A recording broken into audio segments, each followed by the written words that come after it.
త్రిషా నాగా ఎలా ఉన్నారు మీరందరూ? ఇవాళ ఒక చిన్న వ్లాగ్ తోటి వచ్చేసానండి. ఇదేమీ పెద్ద బ్రేక్ఫాస్ట్ రెసిపీ ఏమీ కాదు, మామూలు నార్మల్ రెసిపీ, మనం అందరం చేసుకునే రెసిపీనే, అటుకులు ఉప్మా అండి. కాకపోతే ఇందులో స్పెషల్ ఏంటంటే ఈ రెసిపీ ఈయన చేశారనమాట. అందుకని నీట్గా అన్నీ తరిగి పెట్టుకున్నారు, చూసారా? అటుకులు నానబెట్టుకున్నారు, కావాల్సినవన్నీ నీట్గా పెట్టుకున్నారు. సో ఫస్ట్ నూనె వేసి పల్లీలు వేగిన తర్వాత అప్పుడు పోపు, శనగపప్పు, మినప్పప్పు అన్నీ వేస్తారనమాట. బ్రేక్ఫాస్ట్ స్పెషలిస్ట్ అండి ఈయన. బ్రేక్ఫాస్ట్ రెసిపీస్ అన్నీ కూడా బాగా చేస్తారు, కొన్ని కర్రీస్ కూడా బాగా చేస్తారు.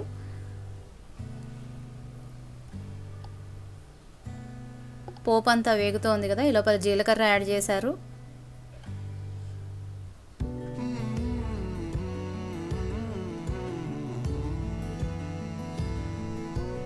పచ్చిమిరపకాయలు ఫస్ట్ అవి వేగిన తర్వాత అప్పుడు కరివేపాకు కూడా బాగా వేగిన తర్వాత ఇంకా అప్పుడు పుదీనా యాడ్ చేశారనమాట.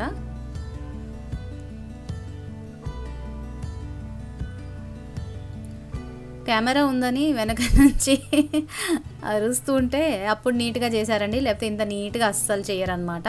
అసలు ఆ స్టవ్ లుక్ మారిపోతుంది, ఆ గట్టు షేపే మారిపోతుంది, అలా కల్లోలంగా ఉంటుంది. కాకపోతే ఏదో ఒకటి మనకి హెల్ప్ చేయడానికి చేస్తున్నారు కాబట్టి మనం కంప్లైంట్ చేయడానికి లేదనమాట.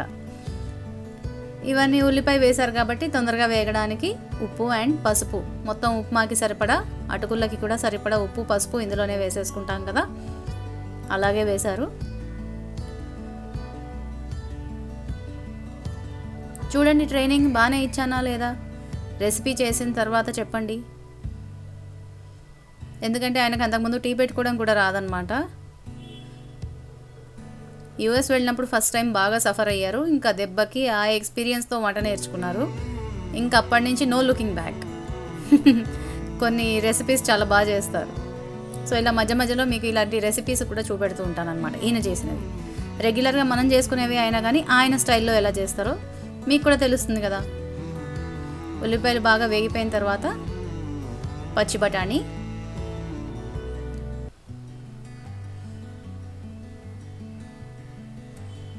కొద్దిగా ఒక 2 minutes, అవి తొందరగానే మగ్గిపోతాయి కదండి పచ్చి బఠానీలు. నేను పచ్చి బఠానీలు వచ్చేసి సీజన్లో జిప్లాక్ కవర్స్లో పోసి డీప్ ఫ్రీజర్లో పెట్టుకుంటాను అనమాట. ఇవి అటుకులు అండి, మెత్తటి అటుకులు కాదు, మీడియం సైజు ఉంటాయి కదా పోహా, అవి అనమాట. మెత్తటి అటుకులు అయితే మొత్తం ముద్దయిపోతున్నాయండి, అందుకని అవి తెచ్చుకోవటం లేదు.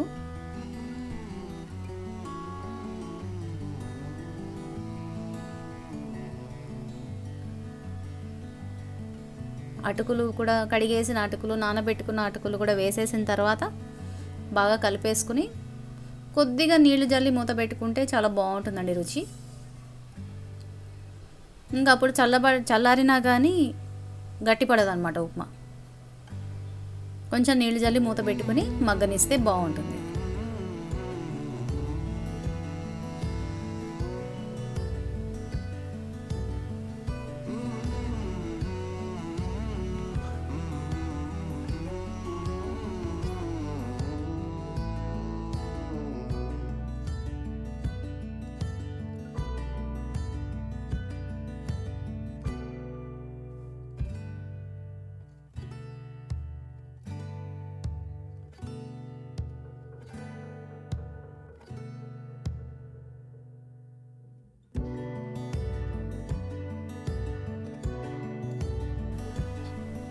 ఇలా ఘుమఘుమలాడే అటుకులు ఉప్మాతో పాటు ఇంకొక సైడ్ డిష్ మ్యాంగో లస్సీ అండి. బ్లెండర్ జార్లోకి పెరుగు వేసుకుని మ్యాంగో పల్ప్ వేసుకోవాలన్నమాట. ఈ యాక్చువల్గా ఇది మాకు ఎక్కువ లండన్లో ఉన్నప్పుడు ప్రవీణ్ గారు అండ్ మాధురి మాకు ఎక్కువ చేసి పెట్టేవారు మ్యాంగో లస్సీ. అక్కడ మ్యాంగో అంటేనే చాలా అపురూపం కదా, అందుకని ఆ మ్యాంగో లస్సీ వాళ్ళు ఎక్కువ చేసి పెట్టేవారు అనమాట. బాగా ఎంజాయ్ చేసేవాళ్ళం అందుకని మ్యాంగో టేస్ట్ని. సో వాళ్ళని గుర్తు చేసుకుంటూ ఇవాల్టి బ్రేక్ఫాస్ట్లో సైడ్ డిష్ కింద మ్యాంగో లస్సీ చేసుకున్నాము. కొద్దిగా వాటర్ యాడ్ చేసేసుకోవాలి. యాక్చువల్గా అయితే ఇందులో హనీ కానీ డేట్ సిరప్ కానీ ఏదైనా వేసుకోవచ్చు, డేట్స్ కానీ వేసుకోవచ్చు. కానీ ఆల్రెడీ మ్యాంగో తీయగానే ఉంది కదా అని మామిడి పండు మేము ఇంకా ఏమీ వేయలేదు, అందులో ఎక్స్ట్రా స్వీట్నర్ ఇంకేమీ యాడ్ చేయలేదు. అంతే, రెడీ అయిపోయింది. అండ్ దీనికి చిన్న టాపింగ్ కూడా ఉందండి. ఈ లోపల బ్రేక్ఫాస్ట్ ప్లేట్ రెడీ అవుతుందన్నమాట ప్లేటింగ్కి. అటుకులు ఉప్మా చూసారా, పొగలు కూడా వస్తుంది, కనిపిస్తుంది లైట్గా. అండ్ వాల్నట్స్ అండ్ ఆల్మండ్స్ నానబెట్టినవి, రాత్రి ఓవర్ నైట్ సోక్ చేసినవి అనమాట. పక్కనే టంబ్లర్ కూడా రెడీ ఉంది. అదిగోండి mango lassi. And mango lassi మీదకి టాపింగ్ కావాలి కదా మరి. ఈయన ఏదన్నా కూడా పర్ఫెక్ట్గా ప్రజెంట్ చేయాలి అని అనుకుంటారు, అందుకని ఇంత పద్ధతిగా బుద్ధిగా నీట్గా చేస్తున్నారు. ఇదంతా కెమెరా మహిమ అనమాట. కొంచెం ఓపిక ఎక్కువేలేండి ఆయనకైనా, కొంచెం నీట్నెస్ తక్కువ అంతే. రోజు చేయరు కదా మరి, ఎక్స్క్యూజ్ చేయొచ్చు. ఇలాగా ఆల్మండ్ టాపింగ్ వేసుకుంటే రుచి అదర్స్. అదండి ఇవాల్టి బ్రేక్ఫాస్ట్ ప్లాటర్. మరి ఈయన బ్రేక్ఫాస్ట్ చేస్తుంటే నువ్వేం చేస్తున్నావు అని మీరు నన్ను అడగచ్చు కదా. అదే మన నెక్స్ట్ క్లిప్లో మీకు అర్థమైపోతుంది మరి నేనేం చేస్తున్నాను. చూసారా, నిచ్చెన పట్టుకుని, ఒక స్టాటిక్ డస్టర్ పట్టుకుని, cleaning cloth and multi surface cleaner పట్టుకుని, ఒక సర్ఫ్ లిక్విడ్ పట్టుకుని చిన్న బకెట్లో తిరుగుతున్నాను. ఏంటో అర్థమైందా మీకు? ఫ్యాన్లు తుడవడానికండి. పండగ వచ్చేస్తుంది కదా మరి, అందుకని డస్టింగ్ ప్రోగ్రామ్ మొదలైపోయిందనమాట. ఇంట్లో ఫ్యాన్లు తెగ దుమ్ము పట్టేస్తున్నాయి. కన్స్ట్రక్షన్ జరుగుతోంది ఇంటి చుట్టుపక్కల అంతా అనమాట, అందుకని దుమ్ము చాలా వస్తుంది. దుమ్ము పడుతుందండి, విపరీతంగా దుమ్ముగా ఉంది. అయితే కర్చీఫ్ ఇమ్మంటే నేను క్లాప్స్ కొడితే ఈయన క్యాచ్ వేస్తారట, అందుకని క్లాప్స్ కొట్టమన్నారు. మొత్తానికి అలా అవస్థ పడుతూ పడుతూ పడుతూ, నాకు అసలే హైట్ అంటే భయం. నాకు నిచ్చెన ఎక్కుతాను, కానీ ఇలాగ చుట్టుపక్కల ఏదో ఒక గోడ ఉంటే నాకు కొంచెం ధైర్యంగా ఉంటుంది. ఇలా ఒక మధ్యలో వేసుకుని ఎక్కమంటే ఎప్పుడు కూడా భయపడతాను అనమాట. మొత్తానికి ఎలాగో అలా ఇటు చేసి అటు చేసి దాని ఫ్యాన్ ఇటు తిప్పి అటు తిప్పి, ఫస్ట్ స్టాటిక్ డస్టర్తో, ఆ తర్వాత తడి బట్టతో, మళ్ళీ పొడిగుడ్డతో ఎలాగోలా ఫ్యాన్లన్నీ అయితే అవగొట్టేశానండి. నా ఫియర్ని ఓవర్కమ్ అయ్యింది అక్కడికి. తర్వాత గ్రిల్ డోర్ అంతా దులుపుతున్నాను. ఏదైనా కూడా ఫస్ట్ డైరెక్ట్ బట్ట పెట్టి తుడిస్తే ఆ బట్టకంతా కూడా తడిగుడ్డ కానీ ఏదైనా కానీ దుమ్మంతా దానికి అంటుకుపోతుంది అనమాట. అది ఈజీగా ఉండదు క్లీనింగ్కి. మళ్ళీ అది మనం రబ్ చేస్తుంటే మళ్ళీ సర్ఫేస్ మీదకి స్ప్రెడ్ అయిపోతుంది ఆ డస్ట్ అంతా కూడా. అందుకని ఫస్ట్ నేను ఇలాగా స్టాటిక్ డస్టర్ వేసుకుంటాను. హై లెవెల్ క్లీనింగ్ అయిపోయిన తర్వాత అప్పుడు తడిగుడ్డ పొడిగుడ్డ పెట్టి తుడుస్తాను అనమాట. ఏసీ కంప్రెసర్ ఉంది బయట, దాని మీద కూడా చాలా దుమ్ము ఉంటుందండి, అందుకని అక్కడ కూడా డస్టింగ్ చేసి కిటికీ తీసి బయట కిటికీ డస్టింగ్ అయిపోయిన తర్వాత బూజు దులపడం అనమాట. ఏ రూమ్కి ఆ రూమ్ చేసుకుంటాను నేను. ఇలాగా ఒక రూమ్ మొదలెడితే ఫస్ట్ ఇలా ఫ్యాన్లు, కిటికీలు, ఆ తర్వాత బూజు అయిన తర్వాత నెక్స్ట్ మిగతా కింద వాటికి వెళ్తాను. ఎక్స్ట్రా డస్టింగ్ మామూలుగా డైలీ చేసే డస్టింగ్ మరి పైనుంచి అంతా దుమ్ము పడుతుంది కదండి, అదంతా తర్వాత చేస్తానన్నమాట. కిటికీ అయిపోయింది, ఇక్కడ ఫ్యాన్లు అయిపోయాయి, హాల్లో గ్రిల్ అయిపోయింది. ఇప్పుడు కాకపోతే అక్కడ చిన్న సెంటర్ టేబుల్ లాంటిది ఉంటుందండి, అక్కడ గ్లాస్ది మూలకి, అక్కడంతా కూడా దుమ్ము చేరుతుంది కదా మరి, అందుకని దాన్నంతా కూడా డస్టింగ్ చేసి అక్కడ కూడా ఆ ల్యాంప్ ఉంది కదా, కార్నర్ ల్యాంప్, అక్కడంతా కూడా డస్టింగ్ చేసి, పండగ అని పేరండి ఇప్పుడు అంతే, కాకపోతే మంత్లీ వన్స్ ఈ డస్టింగ్ అవుతూనే ఉంటుంది. చేసుకోకపోతే అసలు ఉండలేమన్నమాట. ఎక్కడి నుంచి దూరుతుందో దుమ్ము కానీ సెటిల్ అయిపోతూనే ఉంటుంది మూలకెళ్ళి. సో హై లెవెల్ క్లీనింగ్ అంతా స్టాటిక్ డస్టర్తో అయిపోతే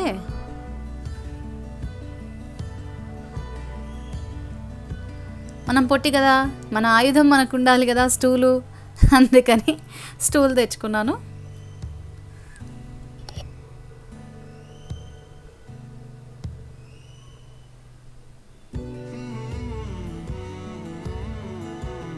పండగల పేరు చెప్తే అయినా చేసుకుంటామని మన పెద్దవాళ్ళు ఋషులు ఇలా పెట్టుంటారండి. పండగ ముందు కంపల్సరీ దులుపుకొని అన్నీ చేసుకోవాలి అని. లక్ష్మీదేవి అంటే ఆరోగ్యం కూడా కదండి, మరి ఇల్లు నీట్గానే ఉంటే మన హెల్త్ బాగుంటుంది. కాబట్టి ఇలాంటి పండగలు, ఇలాంటి సాంప్రదాయాలు పెట్టుంటారని అనిపిస్తూ ఉంటుంది. గోడ మీద కూడా దుమ్ము చేరుతుందండి, మీరు అబ్జర్వ్ చేయండి, సైడ్ నుంచి చూడండి, మొత్తం దుమ్మంతా అలా పెరుగుని ఉంటుంది గోడల మీద కూడా. అందుకని ఒక్కసారి ఇలా స్టాటిక్ డస్టర్ వేసేస్తాను నేను, అప్పుడు ఆ దుమ్మంతా కూడా క్లియర్ అయిపోతుంది నీట్గా. మనకి కొన్ని కార్నర్స్, కొన్ని ప్లేసెస్, కొన్ని రూమ్స్ ఉంటాయండి ఎక్కువ దుమ్ము పట్టేవి. అవి మనం ఐడెంటిఫై చేసుకుంటాము డస్టింగ్ అప్పుడు. అవి దులిపితే చాలు అనమాట. అన్ని గోడలు దులపక్కర్లేదు అలాగా.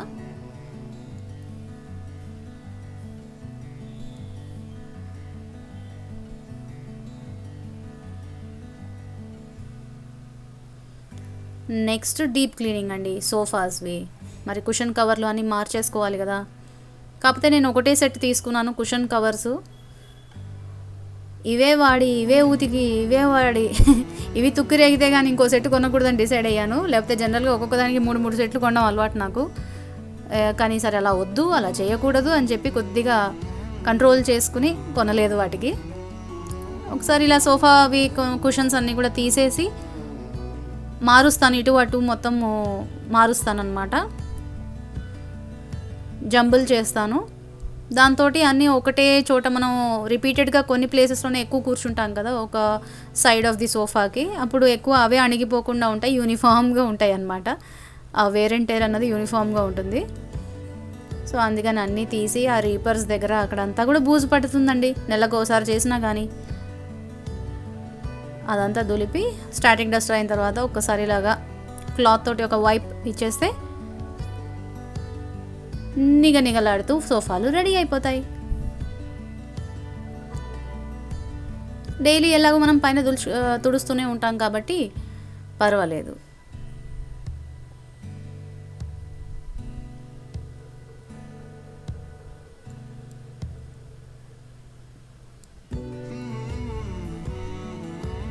ఇంత ఒళ్ళు హోనం అయ్యే పని పెట్టుకుని వంట చేసి అన్నీ చేసేయాలంటే నేను చేయలేనండి.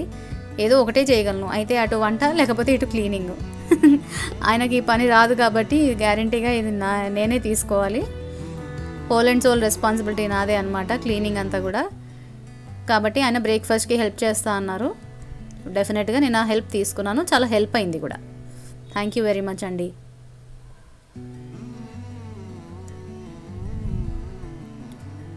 సో ఇలాగ పండగ పనులు, రోజుకో కబ్బోర్డు దులుపుకోవడం, సర్దుకోవడం, ఎంత తుడుస్తూనే ఉన్నా దుమ్ము పడుతూనే ఉంటుంది. చేసినా కొద్దీ ఇంటికి ఒంటికి చాకరీ అవి చేయించుకుంటూనే ఉంటాయి అంటారండి మా అమ్మగారు, అది మాత్రం కరెక్టే. దులుపుళ్ళన్నీ అయిపోయాయి కదా, ఇప్పుడు ఒకసారి చీపురు వేసేసుకుంటే దుమ్మంతా కూడా క్లియర్ అయిపోతుంది. ఎందుకంటే ఆ తర్వాత మళ్ళీ మాపింగ్ కూడా చేయాలి కదా. ఇంకా నేను మాపింగ్ యాడ్ చేయలేదండి, ఇంకా బోర్ అయిపోతుంది. మీరు ప్రతిసారి సిరి నీ దాంట్లో ప్రతి వ్లాగ్లోనూ మాపింగ్ పెడుతున్నావు అంటారు మీరు, అందుకని నేను మాపింగ్ యాడ్ చేయలేదు ఇందులో.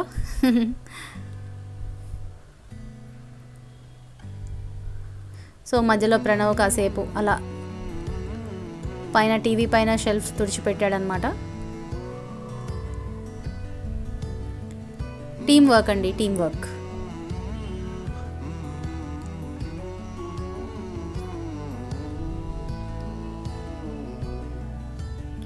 మూడు సార్లు చీపురేస్తే కానీ ఆ దుమ్ము పోలేదండి.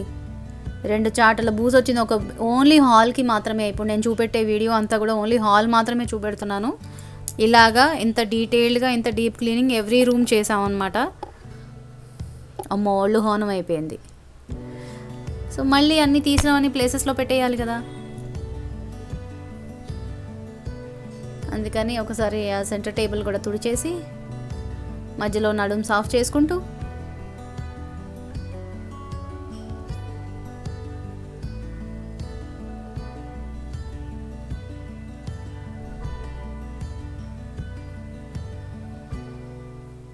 కాసేపు కూర్చుని చేసుకుంటూ, ఇలాంటివి కూర్చుని తుడుచుకోవచ్చు కదా, మనం కూడా ఈ ప్రివిలేజ్ తీసుకోవాలి. మధ్యలో కూర్చునే ఒక ఆప్షన్ అన్నమాట క్లీనింగ్లో. ఆ ఫ్యాన్లో కూడా మధ్య మధ్యలో అంతా వాటికి దుమ్ము పట్టేస్తుందండి, అందుకని అది కూడా తుడుస్తా అనమాట. ఆ వెంట అంతా కూడా దుమ్ము పట్టేస్తుంది. ఒక్కసారి ఎప్పుడైనా ఒకసారి ఇలా వన్స్ ఇన్ మంత్ తుడిస్తే చాలు. డైలీ ఓవరాల్గా పైన హై లెవెల్లో క్లీన్ చేసుకుంటూనే ఉంటాం కాబట్టి అది నీట్గానే ఉంటుంది ఎలాగో. ఇలా అండి. సో వరలక్ష్మి వ్రతం వస్తుంది కదా, పండగ పనులతో ఇలా హడావుడిగా నడుస్తుంది అనమాట మా ఇంట్లో. దులుపుళ్ళు అన్నీ కూడా సద్దుళ్ళు అన్నీ అవుతున్నాయి. మీరేం చేస్తున్నారు? చూస్తున్నాను మిగతా యూట్యూబ్ వీడియోస్ అందరూ కూడా, మిగతా యూట్యూబర్స్ కూడా చాలా బిజీగా ఉన్నారు. కాకపోతే అన్నీ నాకు షాపింగ్ వ్లాగ్స్ ఎక్కువగా అనిపిస్తున్నాయి. గోల్డ్ షాపింగ్ కానీ అవన్నీ ఎక్కువ చూస్తున్నాను, బాగున్నాయి, వెరీ నైస్. మంచి పండగ వాతావరణం, ఇంట్లో కూర్చున్నా కానీ మనకి ప్రపంచంలో ఏం జరుగుతుందో తెలుస్తుంది కాబట్టి అది కూడా బాగుంది.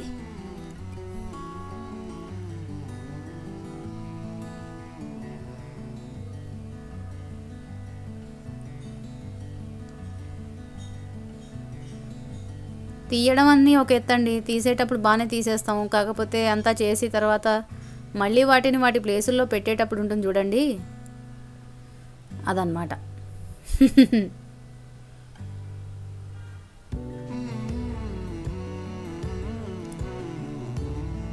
నా దగ్గర కొన్ని పాత కర్టెన్స్ ఉన్నాయండి, నెట్టెడ్వి. అయితే అవి ఊరికే అలా కబోర్డ్లోనే పడి ఉంటున్నాయి అన్నమాట. అందుకని వాటికి ఒక ఐడియా వేసి, ఇవన్నీ ఎలాగో ఉతకడానికి వేసేసాను కదా, సోఫా కవర్స్ కానీ కుషన్ కవర్స్ కానీ, ఐడియా వచ్చి సోఫాలన్నిటికీ ఆ టీపాయ్కి అండ్ డైనింగ్ టేబుల్కి కూడా నేను ఆ కర్టెన్స్ హాఫ్ చేసి వేసేసాను అనమాట. కొంచెం లుక్ చేంజ్ అయినట్టు ఉంది, కళ్ళకి బాగుంది, కొంచెం లైట్ కలర్, అందుకని హ్యాపీగా ఉంది. ఇలా చిన్నవి అప్పుడప్పుడు ఏమి కుట్టక్కర్లేదు, ఏమి చేయక్కర్లేదు, ఊరికి జస్ట్ వాటిని అలా టక్ చేశాను, వేసేసాను. మీ దగ్గర కూడా ఏమైనా పాత కర్టెన్స్ ఉంటే మీరు కూడా తప్పకుండా సోఫాకి వాడుకోండి. పైన అవన్నీ దులిపాం, మరి కిందంతా దుమ్ము పడుతుంది కదండి, మళ్ళీ అందుకని రెగ్యులర్ డస్టింగ్ కూడా చిన్నగా హై లెవెల్లో చేసేసుకుంటే నీట్గా అయిపోతుంది. ఈ రూమ్ అంతా అయిపోయింది అనమాట అక్కడికి నీట్గా.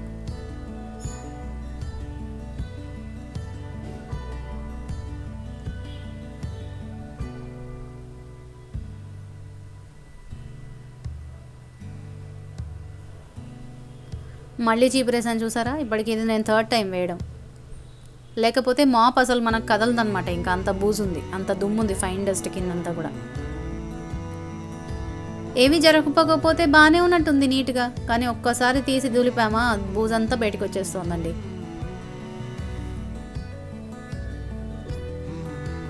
అయింది అక్కడికి స్నానాలన్నీ అయిన తర్వాత మొత్తానికి సాయంత్రం కుషన్ కవర్స్ ఆరిపోయాయి, అందుకని అవి వేసేసాను. చూసారా సోఫా కవర్లు ఎలా వేసేసానో, కర్టెన్స్ అవి కూడా చెప్పాను కదా మీకు, ఎలా ఉన్నాయంటారు. అండ్ ఇదేమో ఎసెన్షియల్ ఆయిల్ అండి, సో లావెండర్ ఫ్రేగ్రెన్స్ ఉన్న ఆయిల్ అనమాట అది. నేను ఇలా పిల్లోస్కి, బెడ్షీట్స్కి వాటికి వాడుతూ ఉంటాను. ఇలా సోఫా కవర్స్ అవి చేంజ్ చేసినప్పుడు once in 10 days వేస్తూ ఉంటాను, సో దట్ మనకి ఫ్రెష్గా ఉంటుంది ఫ్రేగ్రెన్స్ ఇల్లంతా కూడా. ఇది ఈజీగా ఒక 3 days వరకు ఉంటుందండి ఈ ఫ్రేగ్రెన్స్, చాలా బాగుంటుంది. అందుకని అలా వేస్తాను అనమాట, ఒక్కొక్క డ్రాప్. అండ్ అలాగే దేవుడి దగ్గర దీపం వెలిగించుకుంటాం కదా సాయంత్రము, అప్పుడే నేను ధూప్ స్టిక్ వెలిగిస్తాను. వెలిగించి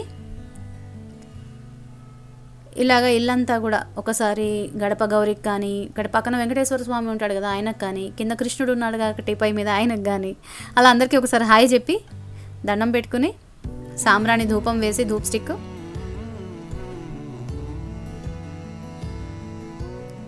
ఇలా ఇల్లంతా కూడా ఫ్రెష్గా ఉంటుందండి. ఈవినింగ్ పూట దోమలు అవి కూడా రావు, అలా అక్కడ పెట్టేస్తాను అనమాట గుమ్మం దగ్గర, ఎందుకంటే తలుపు తీసే ఉంటుంది, ఎంత మెష్ డోర్ ఉన్నా కూడా దోమలు రాకుండా ఉంటాయని ఇలా చేస్తాను. అదండి నా క్లీనింగ్ వ్లాగ్. మీకు నచ్చింది అనుకుంటున్నాను. నచ్చితే తప్పకుండా లైక్ చేయండి, షేర్ చేయండి, నా ఛానల్కి సబ్స్క్రైబ్ చేసుకోండి. See you with another video. Bye bye.